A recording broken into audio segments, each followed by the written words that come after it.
Kita akan ngebahas kebaikan dari Bu Nina. Bu Nina ini memang seringkali memberikan dana-dana hibah ke lembaga maupun organisasi. Tiap lembaga organisasi itu menerima 1 miliar rupiah, itu artinya ada 20 lembaga dan organisasi yang sudah menerima 20 miliar rupiah yang bersumber dari APBD 2025 loh. Dan ingat, sudah saya bilang bahwa program Luki Hakim Saifuddin atau Bupati dan Wakil Bupati terpilih periode 2025-2029 itu akan efektifnya di tahun anggaran 2026. Ya, karena APBD-nya sudah dikunci oleh Bupati Nina Agustina.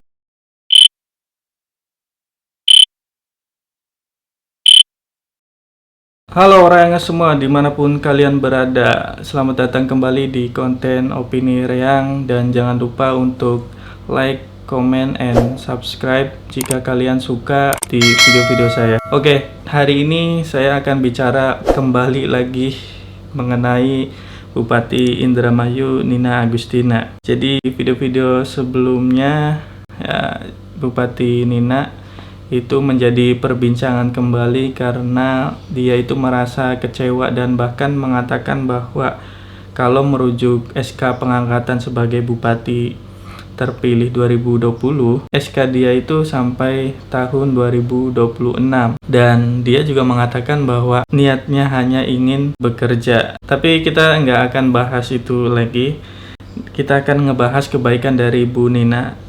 Pada hari Senin tanggal 3 Februari 2025, pemerintah Kabupaten Indramayu mengadakan acara Isra Miraj Nabi Muhammad SAW di Pendopo Kabupaten Indramayu.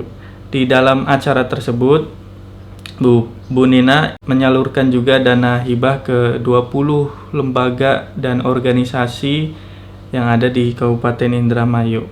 Dana hibah tersebut bersumber dari APBD 2025. Nah, di sini saya udah ada daftar dari beberapa lembaga dan organisasi yang menerima.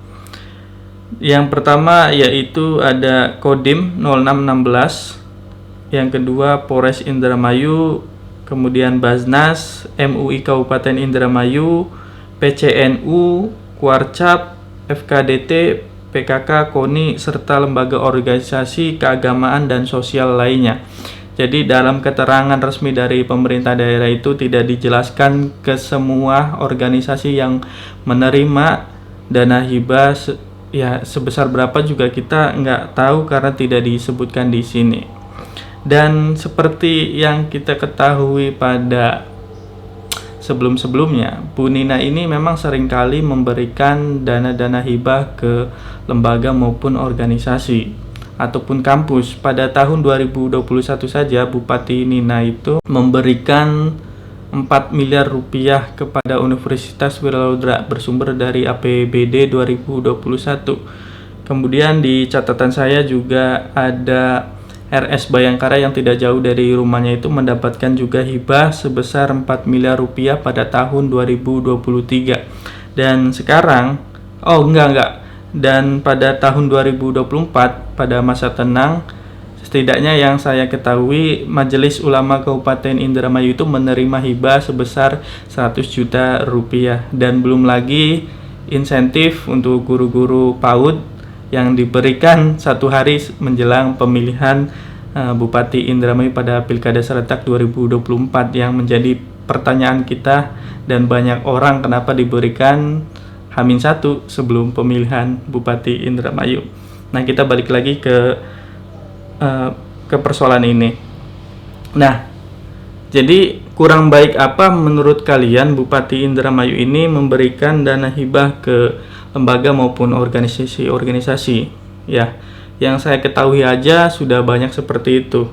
Nah, karena di sini di luar dari kebiasaan Bupati Indramayu Nina Agustina memberikan hibah ke lembaga maupun organisasi yang biasanya itu mencantumkan nominal dan pemberi dan penerima dana hibah tersebut, di sini tidak dicantumkan berapa besaran nominal dari setiap lembaga dan organisasi yang tadi 20 tersebut. Nah, oleh karena tidak disebutkan itu, ya kita berasumsi saja. Misalkan dalam setiap lembaga organisasi itu menerima 1 miliar rupiah, itu artinya ada 20 lembaga dan organisasi yang sudah menerima 20 miliar rupiah yang bersumber dari APBD 2025 loh. Dan ya, saya rasa ini adalah fakta empirik yang menguatkan argumentasi saya mengenai APBD yang sudah dikunci Bupati Nina Agustina dan program Bupati terpilih Luki Hakim Saifuddin itu tidak akan efektif pada masa anggaran tahun 2025 dan baru akan efektif pada masa anggaran tahun 2026.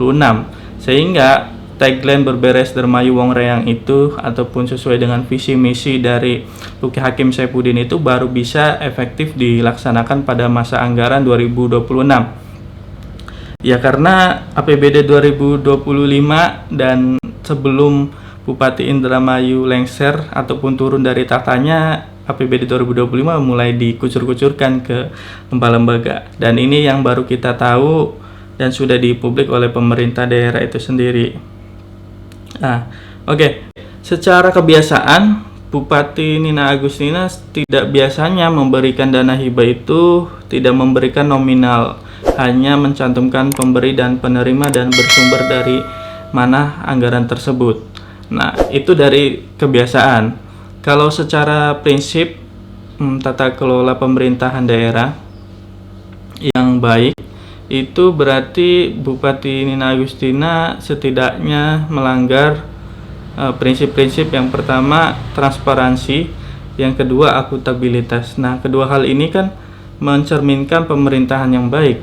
Nah, saya justru curiga kalau misalkan dalam pemberian dana hibah tahun 2025 ini tidak mencantumkan nominal dari apa yang diterima oleh 20 lembaga dan organisasi tersebut. Ya, seharusnya kalau misalkan pemerintah daerah Kabupaten Indramayu atau setidaknya di rezim Bu Nina ini, kalau ingin dikatakan sebagai pemerintahan yang baik, harusnya bisa menjalankan prinsip-prinsip itu. Karena ini prinsip umum aja. Transparansi, akuntabilitas. Menurut kalian gimana? Silakan komentar di kolom komen, nanti kita diskusi di bawah. Terima kasih sudah menonton dan menyimak video ini. Sampai jumpa.